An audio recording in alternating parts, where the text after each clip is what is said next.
Avui ens acompanya a la butaca una dona fantàstica, una dona amb molta empenta, que segur que la coneixeu perquè és d'aquelles persones que es fa estimar. Ens acompanya l'Angi Albalate. Hola, Angi, gràcies per acompanyar-nos. Hola, Xavi, gràcies. Molta gent et coneix per la teva faceta de dependenta en el Condis, però tu has fet altres coses i estàs fent altres coses ara. Sí, doncs, bueno, per no anar molt enrere, que Déu-n'hi-do, vaig estar estudiant disseny de moda, vaig estar fent de dissenyador de moda i vaig estar en botigues a Barcelona, al Boulevard, etc. Llavors va arribar una crisi i l'empresa que estava va acabar i d'això vaig acabar el Condis, fent unes suplències fins que vaig estar 8 anys al Condis. Vas acabar el Condis i, diguéssim, d'alguna manera també vas o reinventar-te o tornar una mica a aquelles coses que més t'agradaven, no? O que t'agraden, que és sobretot ajudar la gent. Tu ets molt propera a les persones. Sí, i no sé, i a més tinc com molta empatia amb la gent i em sap greu quan veig a la gent malament i tal. Llavors, d'aquí em vaig posar a estudiar teràpies holístiques, homeopatia, flors de Bach, maestria en Reiki, i fins que he acabat ara fent acompanyament al dol, que aquests últims anys he estat fent acompanyament al dol. Què és acompanyament al dol? Acompanyament al dol, nosaltres aquests últims anys la formació ve d'un creixement personal amb nosaltres, no?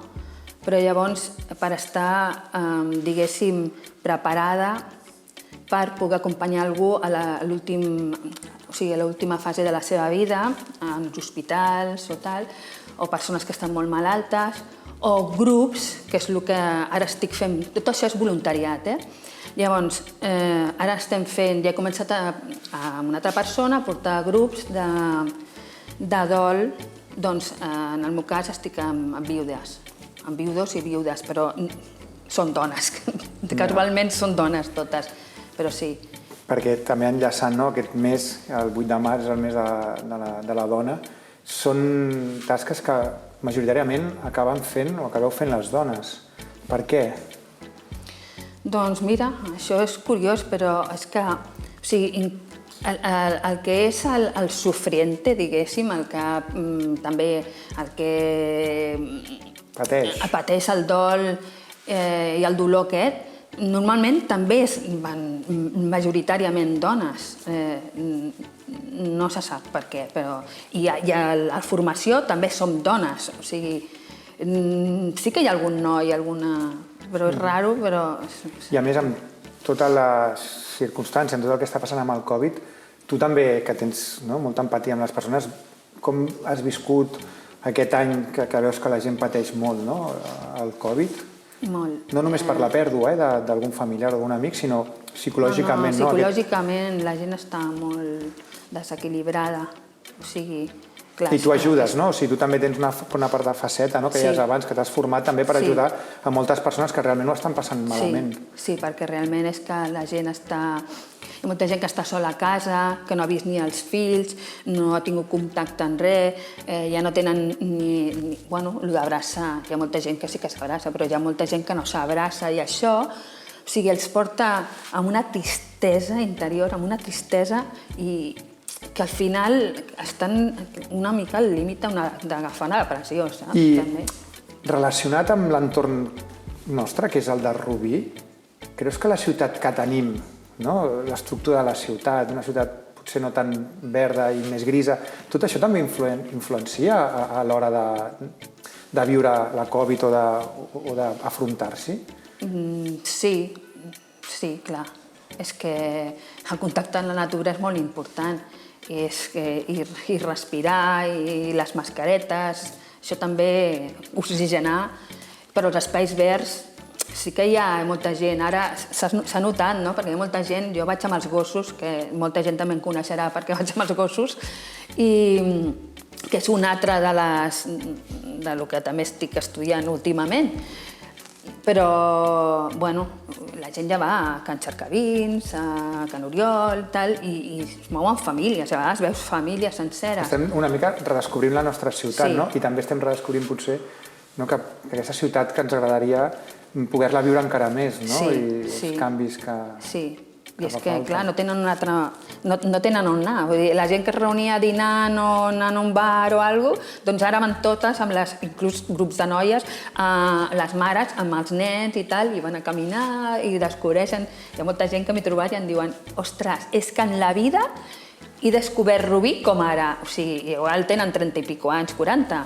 Ens falta una miqueta, no?, aquest orgull també rubinenc, no? Allò d'estimar-nos les nostres coses, les coses més properes que tenim, persones, espais, entorns... Sí. I, escolta, tu que també parles amb molta gent, no?, i portar-ho una mica amb el terreny de la política, creus que a nivell polític s'està donant una bona resposta a allò que la gent necessita? En general, En general, quan parlo amb la gent està molt cremada de la política, o sigui, directament. O sigui, està molt cremada de moltes coses, molt decepcionada. La gent, no sé, jo crec que necessita doncs trobar-se com més, en català aixaplugat, o com, saps? Perquè, més suport. Sí, més suport, però amb les coses de cada, saps? Del dia a dia, que és el que viu la gent. I bueno, i és el que es dona en compte. Vull dir, quan hi ha alguna elecció, quan hi ha alguna cosa, la gent el que està farta ja és que el polític, ja ho saps, no? Enganyen, no sé què, que roba... És la dinàmica del carrer, no? Que realment es barallen entre ells, o sigui, la gent recull només per tot això. Vull dir, jo em dono compte que a vegades des del carrer tampoc se sap molt la feina que es fa darrere.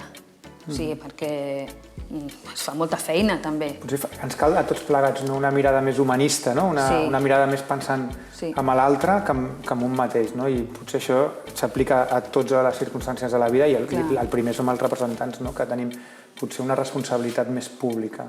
Clar. No pots ser feliç si l'altre no és feliç. Es parlaven fa poc, amb el llibre d'Ubuntu. Sí, és que és així.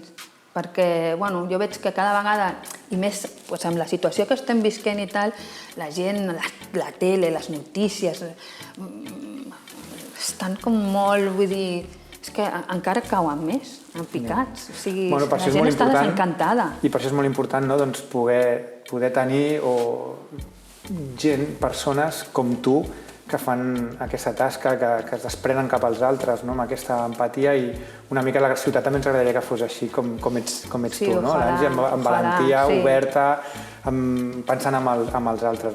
Gràcies, Angie, per aquests minuts de conversa. A mi la veritat és que m'ha encantat i també serveix per un creixement personal, parlar amb l'Angie. Gràcies, Angie. A tu, Xavi. Moltes gràcies.